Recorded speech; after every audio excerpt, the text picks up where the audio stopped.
ನಮಸ್ಕಾರ. ಜಿನಿ ನ್ಯೂಸ್ ವೀಕ್ಷಕರಿಗೆ ಸ್ವಾಗತ. ಧರ್ಮಸ್ಥಳ ಪ್ರಕರಣಕ್ಕೆ ಈಗ ರಾಷ್ಟ್ರೀಯ ಮಾನವ ಹಕ್ಕುಗಳ ಆಯೋಗ ಎನ್ಎಚ್ಆರ್ಸಿ ಎಂಟ್ರಿ ಕೊಟ್ಟಿದೆ. ಧರ್ಮಸ್ಥಳಕ್ಕೆ ಭೇಟಿ ನೀಡಿ ಮಾಹಿತಿ ಕಲೆ ಹಾಕಿದೆ. ಈ ಪ್ರಕರಣದ ಬಗ್ಗೆ ನಮಗೆ ದೂರು ಬಂದಿಲ್ಲ, ಆದರೆ ನಾವೇ ಸ್ವಯಂ ಪ್ರೇರಿತವಾಗಿ ದೂರು ದಾಖಲಿಸಿಕೊಂಡು ಪರಿಶೀಲಿಸುತ್ತಿದ್ದೇವೆ ಎಂದು ಎನ್ಎಚ್ಆರ್ಸಿ ತಂಡ ತಿಳಿಸಿದೆ.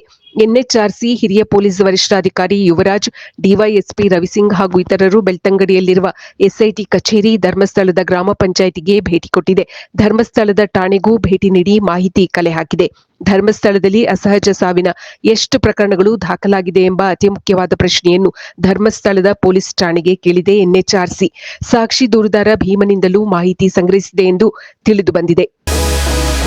ಧರ್ಮಸ್ಥಳದ ಪ್ರಕರಣಕ್ಕೆ ಸಂಬಂಧಿಸಿದಂತೆ ಕೋಡಿಮಠದ ಶ್ರೀಗಳು ಸ್ಫೋಟಕ ಭವಿಷ್ಯ ನುಡಿದಿದ್ದಾರೆ. ಗದಗ್ನಲ್ಲಿ ಅವರು ಮಾತನಾಡುತ್ತಾ ಈ ಭವಿಷ್ಯ ಹೇಳಿದ್ದಾರೆ.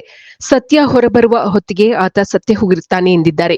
ಆತ ಎಂಬ ವ್ಯಕ್ತಿ ಯಾರು ಎಂಬುದು ಅವರು ಸ್ಪಷ್ಟಪಡಿಸಿಲ್ಲ. ಅಳುಕು ಹೃದಯ ಇರುವವರಿಗೆ ಅಪಪ್ರಚಾರವೇ ಆಯುಧ ಎಂದಿದ್ದಾರೆ.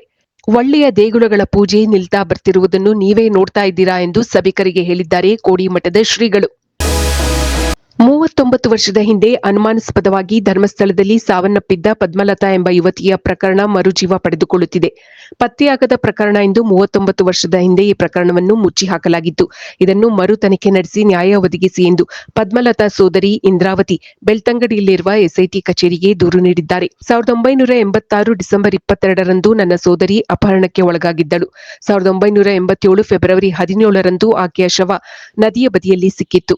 ಅಂದಿನಿಂದ ಇಂದಿನವರೆಗೂ ನಮಗೆ ನ್ಯಾಯ ಸಿಕ್ಕಿಲ್ಲ. ಮರು ತನಿಖೆ ಮಾಡಿ ಈ ಪ್ರಕರಣಕ್ಕೆ ನ್ಯಾಯ ಒದಗಿಸಿ ಎಂದು ಎಸ್ಐಟಿ ಅವರನ್ನು ಕೋರಿದ್ದಾರೆ ಇಂದ್ರಾವತಿ.